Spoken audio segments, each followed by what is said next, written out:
இந்த கூட்டணி இப்போ செங்கோட்டையன் அவர்கள் ஒன்று சேராங்கன்னு எப்படி சார் இப்போ சேர்ந்தா வெற்றி கூட்டணி அமையும்? வாய்ப்பே கிடையாது.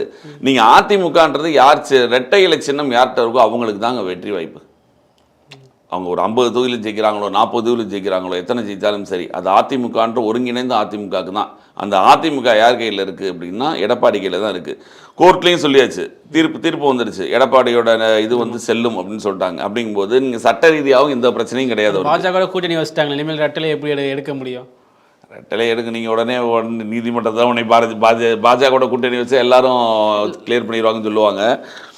இல்லை என்ன இருந்தாலும் அவர் பாஜக இல்லாததுக்கு முன்னாலேயே அவர் கையில் வச்சுருந்தார்ல, அந்த கட்சியை அவர் வந்து காப்பாற்றிட்டார்ல, இல்லை உங்களுக்கு செதறாமல் காப்பாற்றினார்ல.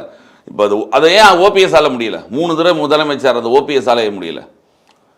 ஜெயலலிதா அவர்களோட கூடையே இருந்த இணைப்பிரியா கூட இருந்த உடன்புறவா சகோதரி இணைய தோழியாக இருந்த சசிகலாவை கண்ட்ரோல் பண்ணது தான் இவங்க எல்லாரையும்.